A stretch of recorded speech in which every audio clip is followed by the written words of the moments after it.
I'm going to turn you over to Professor J. Michaelson, who, among his many other distinctions, is the Gruss Professor of Talmudic Civil Law here at Harvard Law School this year, and who has played the central role in organizing this conference as a thought partner with me. Before I do, I just want to acknowledge the support of in this conference of the full range of entities at Harvard that participate in the Harvard study of psychedelics and culture. And in fact, that is a kind of a trinity. The Mahindra Humanities Center, I see Steve Beal here, the presiding eminence there. The Petrie Flom Center's program on psychedelic use, law, and spiritual experience, and the Center for the Study of World Religions at Harvard Divinity School. And I know I saw Professor Stang here a moment or two ago. There he is. Thank you very much. So we are very pleased that in a university where different parts of the university are thinking about converging and overlapping issues, we have an opportunity today to come together. I'm going to hand it over to Jay to give his introductory remarks, and then you'll hear from me briefly again, and then we'll go into the first panel. Thanks, Noah.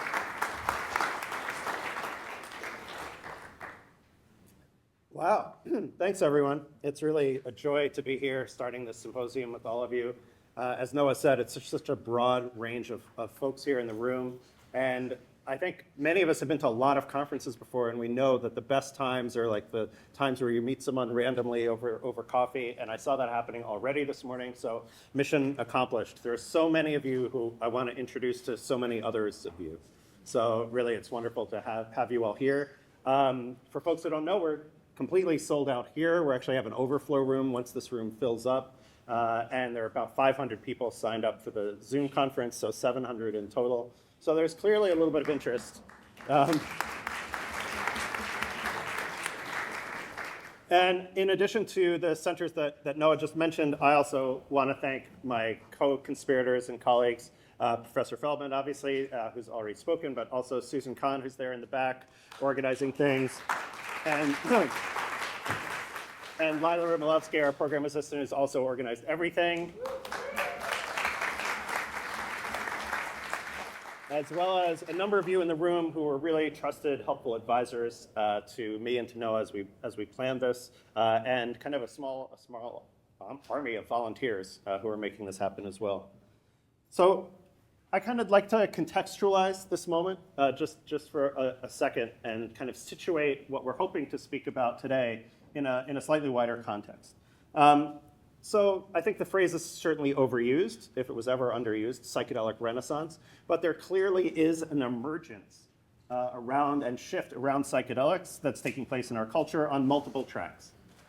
Probably the healthcare track, my colleague George Grant just walked in, one of the leaders in that space, where the efficacy of psychedelic medicines to treat otherwise intractable mental health conditions is, with important caveats and conditions, really quite remarkable. Second, there's the religious and spiritual track, which itself occurs in a variety of different contexts. Indigenous or indigenous adjacent traditions, obviously, novel, entheogenic, and psychedelic churches and communities, and our primary focus here within established religious traditions, in our case, the so-called Abrahamic traditions, Christianity, Judaism, and Islam. Legal recognition, I think it's fair to say, has lagged behind in all of these areas. So there has been, that may soon change, particularly on the medical side, which is not really our focus today. But on the religious side, it's really clear that the legal doctrines as they currently exist do not adequately capture the reality of religious, let alone spiritual, uses of psychedelic compounds to generate spiritual experiences, enable healing, build community, or transform behavior. As we'll see, particularly tomorrow, the legal doctrines have come from a particular kind of social context and only uncomfortably fit the reality of how psychedelics are used in spiritual traditions today. So that's part of where we really want to spend some of our time exploring them. It's also the case that these different tracks that I've mentioned often converge and sometimes overlap, including in problematic ways. So if the construct of Western medicine is entirely secular or materialistic, that runs into kind of a conflict where we see a correlation of what are now called SEARCH, spiritual, existential, religious, theological experiences with improved health outcomes. So which is it? Is it spirituality or is it medicine? And then on the religion side, distinctions which courts like to draw between religion and healing or therapy may also not really be a stable or relevant distinction. So in all of the different sides of this issue, there's a kind of a conceptual flux and an interesting mismatch between categories and realities. And of course, there is the third track, one could say recreational use, which also spills into the other two. Drawing lines of distinction between recreational and spiritual use is often really difficult. And it's certainly far away from legal recognition in the categories that we currently possess. So that's just kind of sort of the framing question or set of questions or dynamics that I think really animates a lot of this symposium. Focusing just in the Abrahamic or monotheistic religious context, it might be helpful to recall that in recent US American history, the initial wave of non-indigenous spiritual psychonauts, right? So psychonauts, experimenters coming not from an indigenous tradition or background, they were largely preoccupied or even seduced with the potential of psychedelics to occasion profound spiritual experiences. From William James to Aldous Huxley, the Mark Chappell experiment, Ram Dass. Notably, a lot of these pioneers focused initially not on the ways in which psychedelics are often related to now, but the way that they've been related to for thousands of years. It's also true that while there's a sort of timeless aspect, or at least long-standing aspect to this obsession, there's also a very specific historical context. A lot of these pioneers were influenced by a particular blend of kind of mystical Christianity, westernized Vedanta. I'm thinking here of Huxley, also Humphrey Osmond, and many others. And some of the presenters today will talk about that, the sort of how we inherit terms that came from a very particular cultural, religious, societal context. Arguably, though, starting right here at Harvard with the work of Richard Alpert, later Ram Dass, and Timothy Leary, the spiritual religious aspect of psychedelics became its own mode of spirituality. That is to say, not operating within the traditions that animated some of those earlier pioneers, but a thing in and of itself, right? And by the way, notice already the categories are confused, right? There was a blending of psychology, mental health, spirituality from the very beginning, a few hundred feet from where we're sitting today. So there continue to be Western religious figures who are heavily influenced by psychedelics. We'll hear about some of them today. But culturally, I would say, psychedelic spirituality or psychedelic use became its own distinct form, for better and for worse, and often was stigmatized for that reason, and sometimes often celebrated for that reason. Often, the psychedelic spiritual innovators of the last 40, 50 years saw themselves as opposed to religion as such. And yet, as this symposium will explore, Muslims, Jews, and Christians have continued to have psychedelic experiences, and especially lately, have continued to understand them in the context of their spiritual and religious traditions.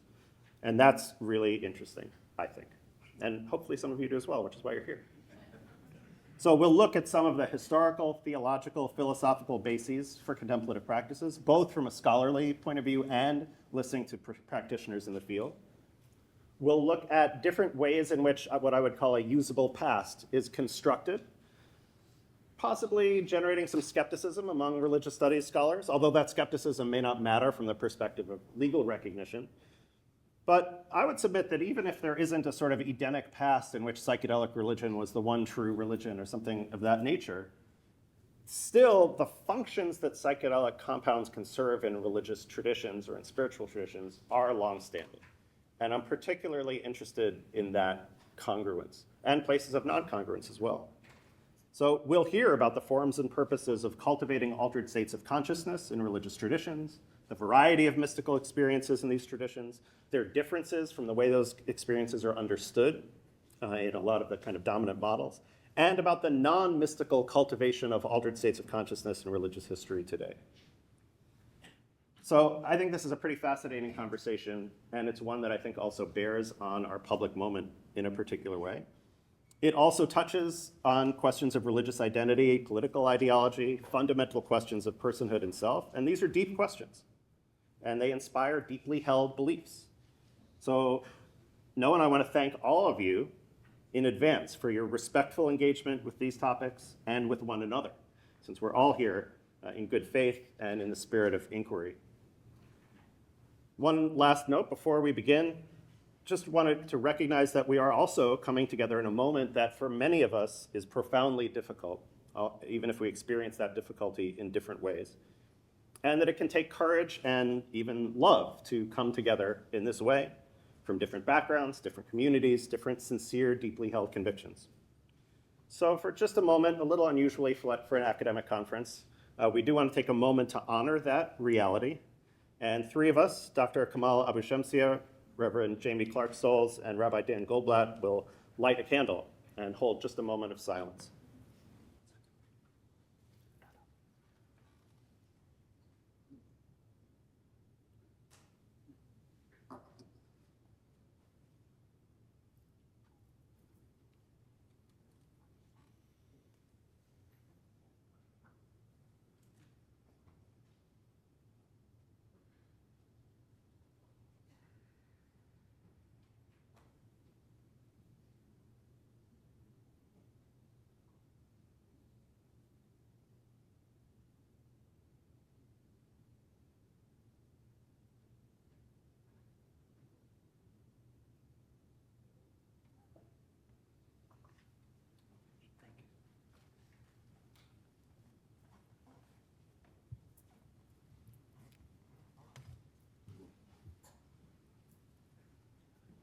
I'm very grateful to Jay for solving an existential question that just faced me, which is, who's the person who's going to extinguish the candle of unity? After a pause. Jay and I met at law school exactly 30 years ago, and our intellectual trajectories have overlapped in many, many, many ways, and I'm thrilled to have had the opportunity to reconnect professionally with him in this context. And there would not be this conference were it not for Jay being here. I want to be very clear about that. And I really appreciated and agree with Jay's very sophisticated framing of the questions we're going to be talking about. I just want to supplement that with a word or two about three different modalities that will be in play in our conversations. One of which I will call the scholarly intellectual, the second of which I'll call the spiritual mystical, and the third of which I'll call the legal operational. Now, it's not in general in the world of a law school, and we're in a law school, we're in the oldest standing part of Harvard Law School, in this room and then in the room over there where we'll be in the afternoon. When I teach in these rooms, I never forget that Felix Frankfurter also stood and taught in these rooms, as have generations of law professors. So it's not that common in the law school for all three of those dimensions to interact. But within the framework of the program on Jewish law that I have the privilege to run here, nearly all of our intellectual undertakings do cross all three of those. And so, in consequence, I've had a lot of time to think about the ways that these different dimensions are capable of interacting. And so I just want to say a word about these different approaches or methodologies and how they might interact in our conversations today. So this is meant in the spirit of exploration and possibility, not in the spirit of, as you will see, of dictating any particular configuration of these approaches. So to begin with the scholarly intellectual questions that are before us, there is the question of what constitutes religion, which is on its own a rich and unanswerable question for humanistic inquiry and social scientific inquiry. It's also a question, as I'll mention when I get to the law, that the law is very concerned with, and that at least in the United States, constitutional law, despite direct mentions of religion and its free exercise in the First Amendment, has very studiously avoided answering since 1791 when the First Amendment was proposed. So that's a recurring and rich question, and part of the answer has to be phenomenological. It has to be seeing what people do and experience within the realms that they call religion. Part of it has to be comparative. And the comparative part is extremely significant for the purposes of a conference like this one, where we're very self-consciously bringing into comparison Jewish, Christian, and Islamic approaches to the relevant question. But that's not the limit of the comparison here, not at all. Because there is a even more fundamental question behind that comparison, which is what would constitute a religion in the category of monotheistic religions? And here I just want to point out that the term monotheistic is a useful one under some conditions and a not very useful one under other conditions. After all, and it's Ash Wednesday, so this is an appropriate opportunity to notice this, monotheism is compatible with the fundamental mystical Christian teaching of a triune God who is one, hence monotheism, but who is also simultaneously three. In Jewish tradition, one doesn't need to go beyond, but one can look to the Kabbalistic view of 10 sfirot, 10 divine emanations, which, while those who espouse that doctrine always insist is consistent with monotheism, nevertheless captures multiple aspects of the divine that interact in ways that are tremendously complex. In Islam, which of these three traditions is the most, I would say, fundamentally insistent on tawhid, on the concept of divine unity and the human obligation to recognize, acknowledge, and form that divine unity, there are nevertheless, through Islamic tradition, many different names of God, 99 in one formulation, which themselves reflect different aspects of what is nevertheless insisted upon as a oneness. By the same token, there are many, many religious traditions that are themselves syncretistic, and we'll have a whole panel on syncretisms, that are self-consciously syncretistic, that is, because let's be clear, all religions, this is my own view, are syncretistic. They just, some of them don't like to wear that on their sleeve, that draw both on these monotheistic traditions and on a wide range of indigenous religious practices.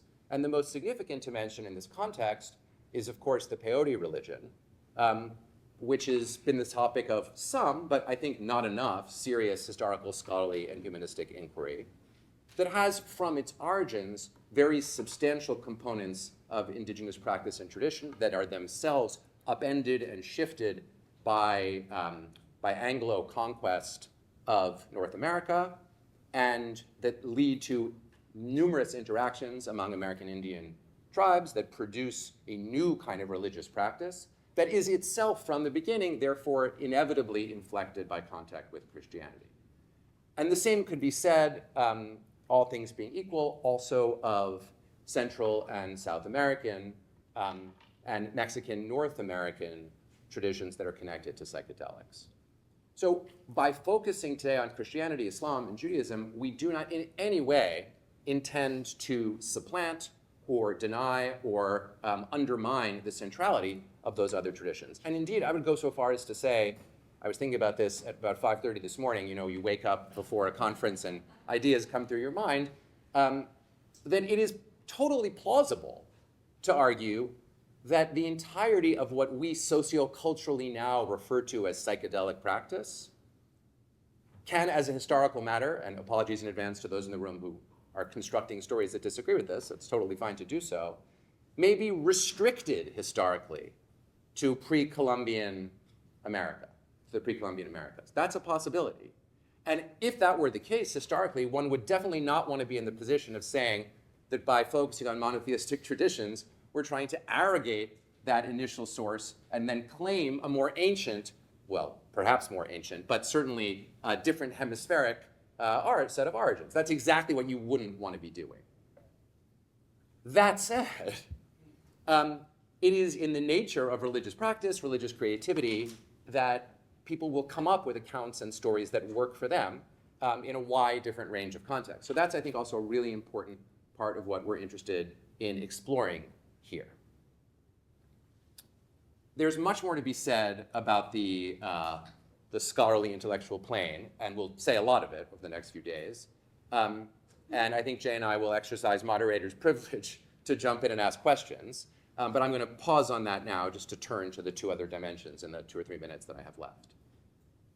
With respect to the spiritual, mystical side, I want to suggest that the kinds of experiences that we're interested in exploring today can and do exist without human ingestion of any substances, and can. And I also want to suggest, and again, apologies to those whose views may differ from this, that changing consciousness using various substances for the purpose of deepening spiritual mystical experience should not, as an analytic matter, be restricted to substances that under 21st century American conditions of debate, people call psychedelic today. The last thing I would do ever, but certainly not in front of this room, is argue about what counts as a psychedelic. I've learned enough about this space to realize that that's about the most controversial topic and the least useful topic to debate.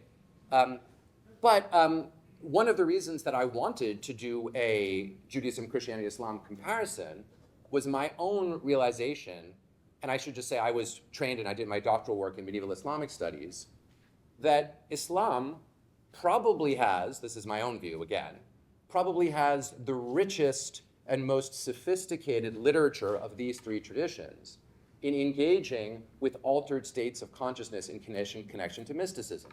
And that's primarily in respect of the enormous and rich literature on wine in Islamic mysticism, itself very complex and contested because of the prohibition on wine. So there's a very complex relationship between that. And here I just want to mention the enormous influence on me of the work of my very close friend, the late Professor Shahab Ahmed, in his book, What is Islam?, on this question. About 200 pages of the book are devoted to the question of mysticism, wine, and its relationship to normative Islamic tradition. I recommend them strongly to everyone.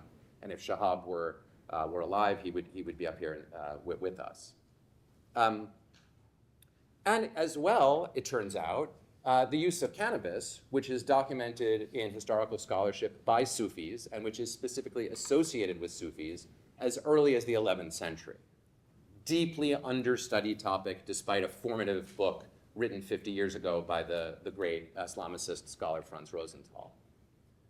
So those substances, to my mind, like any substance used for the intensification and the exploration of mystical experience, are within the broad framework of the exploration of spiritual and mystical experience, and I hope we'll be expansive in that way today, and I'm pretty sure we will be, based on, at least on people's prospectuses.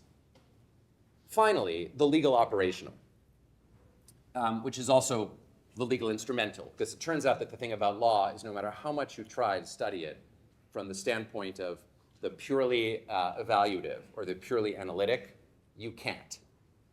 The great legal philosopher Ronald Dworkin described this in terms that suggest that law is inevitably and ineluctably normative. To say such is the law is both to make a descriptive claim and also to make a normative claim about what the law should be. And so as we develop the doctrinal question of what counts as a religion, and as we ask the very technical question of, well, what could an expert witness, what could Professor Stang has set up and said in court when questioned about the nature of religion in its relationship to psychedelic practice? When we ask those questions, we're always inevitably going to cross over from our best judgment to our normative ideals about what we would like the law to be, and that's fine. Not only is it fine, it's inevitable, so I guess it better be fine. So that's also going to be part of our conversation. And my concluding thought is, let's allow, in the spirit of this symposium, let's allow all of these things to combine with each other, and let's not police the boundaries of difference. There's not much value in that. Let's acknowledge the interpenetration of these boundaries. And this is why I'm happy that this is called a symposium, and not a conference, because as I imagine everyone in this room knows, the symposium is, in ancient Greece, the social practice in which people recline. I'm sorry, we're not exactly reclining. In which they ingest the substance that we don't need any speculation to know that the ancient Greeks used to expand spiritual and mystical experience, namely wine, and in which they used these interactive experiences for the purpose of the exploration of ideas, of values, and indeed of meaning itself.